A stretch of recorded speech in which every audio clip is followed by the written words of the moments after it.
COVID-19 pandemic is taking a toll on their business and how they are remaining afloat amid the challenging environment with some innovative and brilliant ideas. That's Inside Business Time. I've got that feeling, that linger feeling. I've got that feeling, that linger feeling. I've got that feeling, that linger feeling. I've got that feeling, that linger feeling.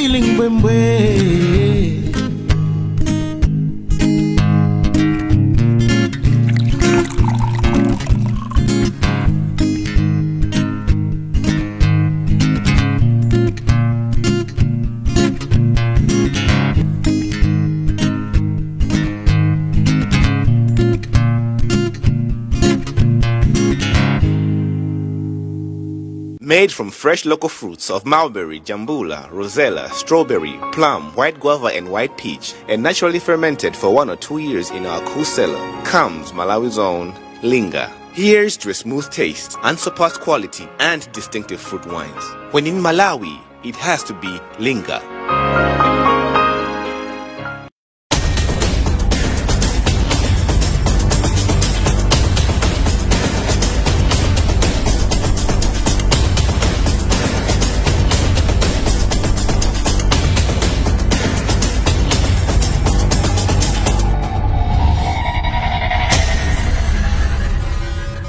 Hello and welcome. In our main story in the program today, Malawi remains an agrarian economy, meaning the backbone of the economy remains agriculture.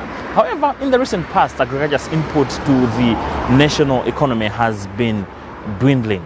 As if that is not enough, a recent report from Mapata indicates that the country has seen a surge in terms of food imports in the past 2 decades, posing a threat to the sustainability of the sector and the survival of the economy. As if that is not enough, this means the country has been for long enough exporting jobs that would have been beneficial to the local populace. Now, what does this mean for the future of the Malawi's economy, which, as commentators say, remains fragile? Our journalist Justin Mkweu has the whole story in this report. This is despite being called an agri-based economy. We are here today at the 2am farm in Chileka, Blantyre, where we will be talking with the administrator of the farm, Tamanda Mlanga, who will be explaining to us, letting us know why is it that as a country we can't process, we don't process, we sell it raw. That's the main problem. How is it costing Malawi, and how is it costing the farmers, and what should be done? We'll be finding out. Where I'm standing now, I'm standing at an okra garden. They are calling it the green leaf garden. Where do you start from and where do you end? Okay, as for me, when I grow my things, I can sell them locally to the community, but I can also do the seed and sell to the whole country. In terms of preserving, because we just do it locally, I'm not too sure if what we preserve in Malawi has got a food value at the end of it when we just do it the sun dry. But our friends have got maybe rooms where they do their the drying of things. They do in rooms. So in Malawi, it's a challenge where processing of things, we just do them locally. We don't have the machines that they can aid us or they can help us to do at a larger quantity. Well, as you have said, it is required that maybe there should be some type of machinery that should help in the preservation of the okra, so that it is kept the way it is from the garden rather than just drying it. As we have said, that this farm has got a garden and it also has a section where there are livestock. We should get to the livestock.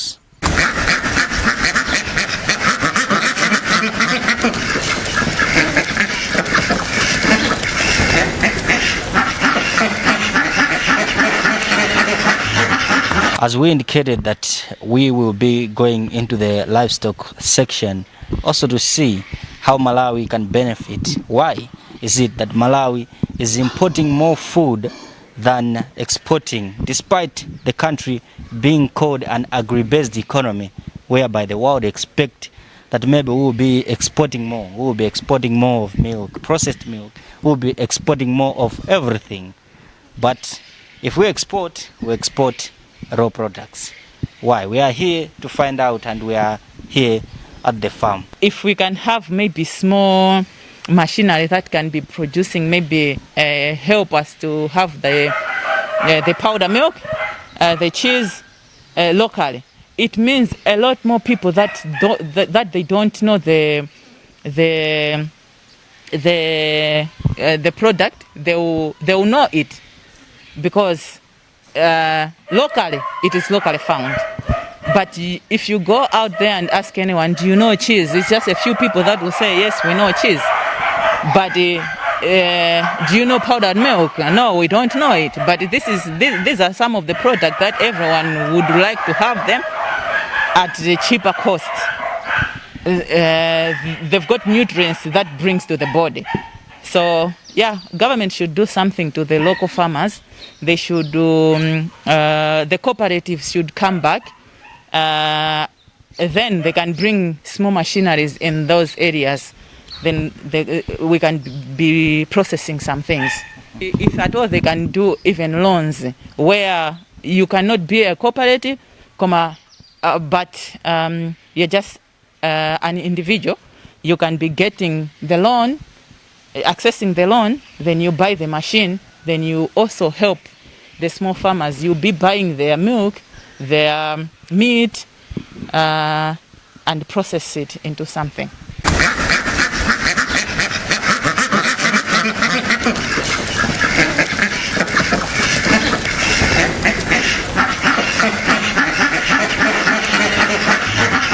The livestock that I'm carrying in my hand right now is a duck. In many other countries, this can be processed, can be killed and then processed to a load of other things. But in Malawi, well, we just kill it and eat it. It is not only farmers like the 2IM farm who fail to benefit what they would have benefited if the country was to commercialize agriculture and put it where it is supposed to be. It is also the country which is suffering from this. Our balance of payment continues to widen despite us being called an agri-based economy and relying much on agriculture. We should have been increasing our GDP and lowering the balance of payment. As you have heard, as we have seen, there's more which need to be done, and unless we commercialize agriculture and put it where it is supposed to be, we will continue suffering, we will continue getting poor. Maybe that is what we want, but we will continue. Now, there is a popular opinion out there that food business does not lie, meaning the business is resilient, as at most each and everyone at some point needs to eat. However, advent of COVID-19, precisely the second wave, has had a fair knock on each and every sector of the economy, which means those in food business are not spared. Now, some people are engaging in some innovative ways to remain relevant and still be in business amid the pandemic. We caught up with one of the people that are involved in food business, precisely in Blantyre, to share their experience, how they are surviving the test of time.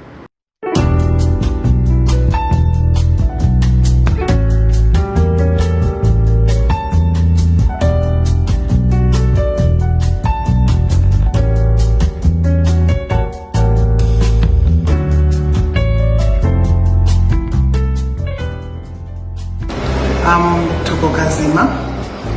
My husband is David Kazima, but I'm Nikonisa.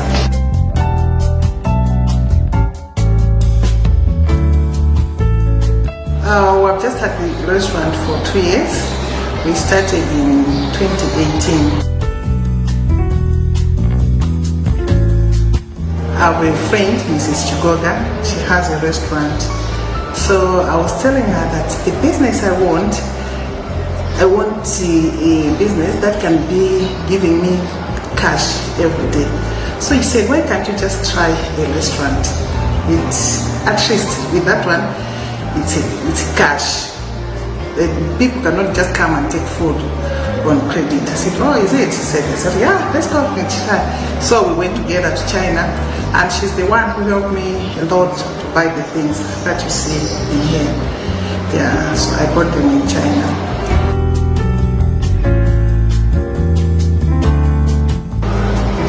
For COVID-19, like for the first time, that time when it started, it really affected us much.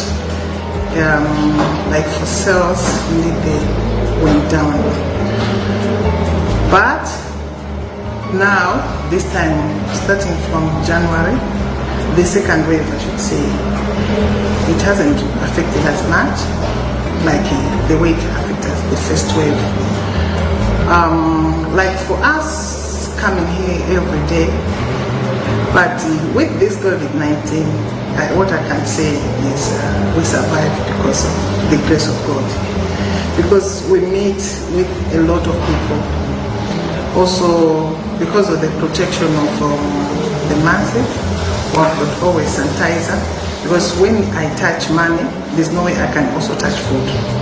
So we make sure that the person who touches money, if I tell the girls not to touch money, because they should just tell the person to come and pay in front, so that money, we should not be in contact with food and money. And this COVID, the second wave, because it's very bad, we make sure that each and every day from here, when I go back home, I take a bath first. All the uniforms, we wash them in hot water each and every day. Like even all the utensils here that we use, before we serve the customer, we make sure that we wash them they are creamed in the plates, they are creamed in hot water. Like for the tables, they are washed also in hot water.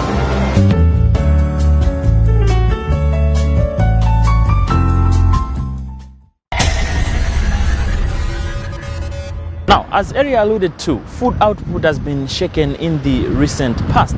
So is the production of tobacco, Malawi's top export crop. In the past 10 years, we have seen both output and revenue from tobacco going down.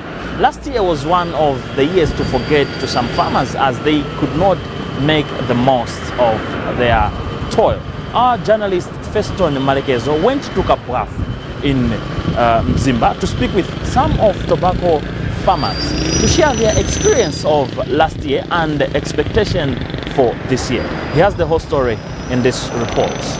The satellite depot was closed because it sells an average of 2,000 bales, which is contrary to the new Tobacco Act, which stipulates that every market that sells less than 5,000 bales should be closed.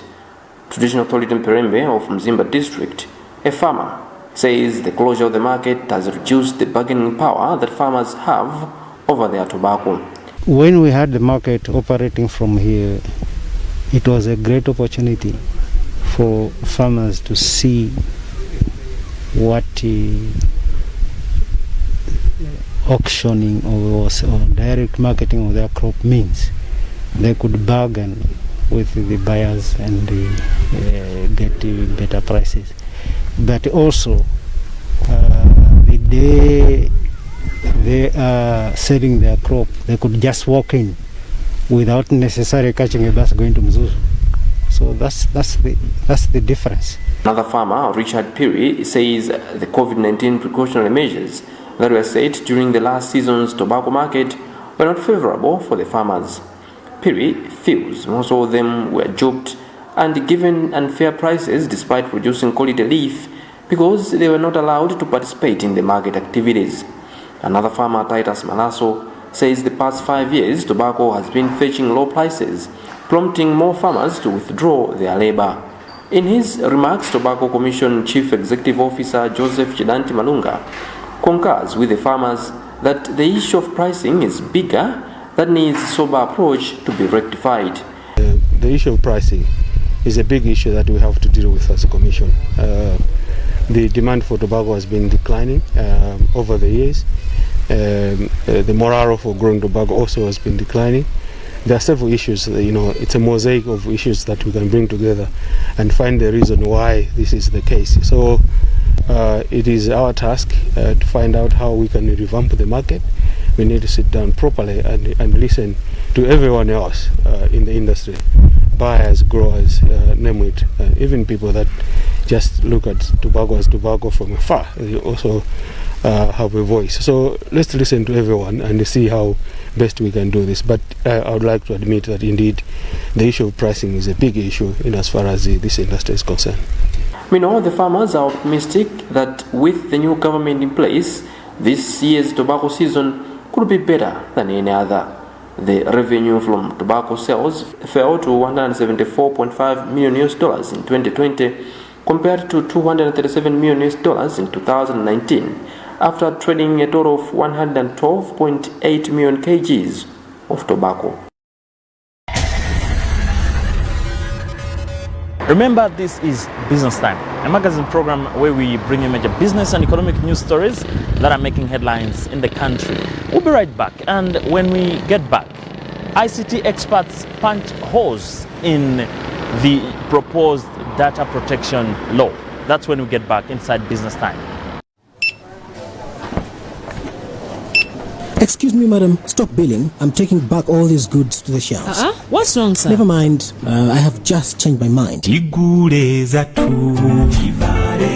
Excuse me. I just noticed you returned all the goods you meant to buy. What went wrong? Some of these products are not originally made here in Malawi. But these goods have a logo to authenticate them. And we manufacture them ourselves. Then it means you're not registered with Buy Malawi strategy. This logo here with a tick is not correct. How? All products and services registered with Buy Malawi strategy have an original logo approved by government through the Ministry of Industry, Trade and Tourism that really authenticates your product as a Malawian product. Now, once you register, your product and service will be recognized as Malawian. Look, we must buy Malawi to build Malawi. You can find out more from Buy Malawi Secretariat or call them on 01-770-244, 0993-707-729 or 0999-528-510. You can also simply email info@buymalawi.mw. Buy Malawi, tukondeni kunyadira za Malawi. Tikamagula.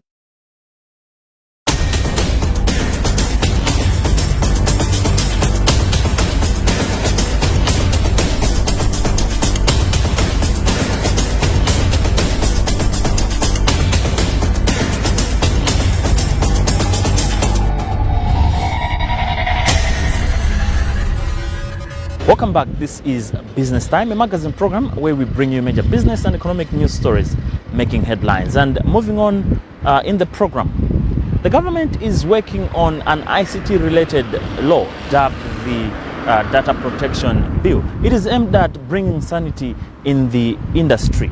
Now, some ICT experts were discussing the provisions of the proposed law and found some areas that needs fixing prior to bringing the law to Parliament for deliberation. Our journalist Chimwemwe Mangazi followed a virtual discussion of the provisions of the law and filed this report.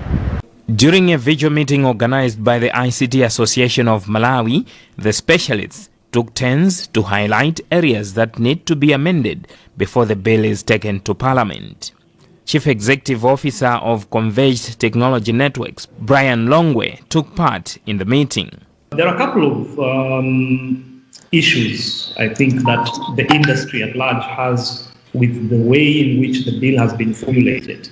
The chief of which is the fact that it places all the responsibility for implementation as well as actions related to enforcement on MACRA. And this has been a worrisome trend in recent legislation around ICT. For some reason, all of the recent legislations and policies seem to be loading more and more responsibilities on MACRA. And the question many of us in industry are asking is, will MACRA be able to cope? As it is, just because of maybe past regimes, MACRA has not been effective, even its primary mandate as given under the Communications Act, which is regulating the telecommunications and broadcasting sector, providing and ensuring that consumers are getting quality for service, quality for money from the mobile operators, from the internet service providers, from the TV and radio broadcasters, etc. MariChoice Africa Director for Regulatory Affairs, Lloyd Momba, said the bill is also silent on existing codes of conduct for processing existing data in specific sectors. In an interview, ICTAM President Bram Fudzulani said the comments and ideas shared would be submitted to the government for consideration. What is going to happen is the government of Malawi, through the Minister of Information, has opened a window for collecting comments from the general public up until on the 26th of this month. So we're collecting all the comments, and then we'll submit them as an umbrella body from various organizations. We know we're working with a number of other stakeholders from the civil side organizations, the human rights bodies, who also have their concerns, and we're collecting all those concerns and comments and submitting to the Malawi government so that they can be considered before the bill is sent to Parliament for passing. Speaking during the opening of the session, Minister of Information Gospel Kazako said such initiatives are essential to ensure that Malawi moves with speed in developing the ICT industry. Well, that story also brings us to the end of today's edition of the program Business Time, a magazine program where we bring you major business and economic news stories making headlines in the country. On behalf of the entire production team, my name is William Mwembe. Always remember, if it doesn't make money, then it doesn't make sense. Stay safe and goodbye for now.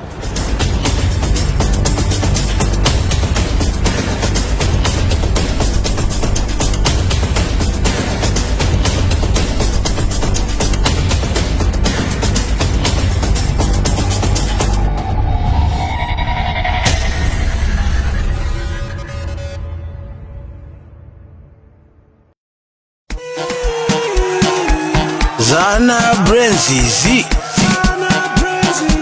Zana Brenzizi. On the ride with ABE.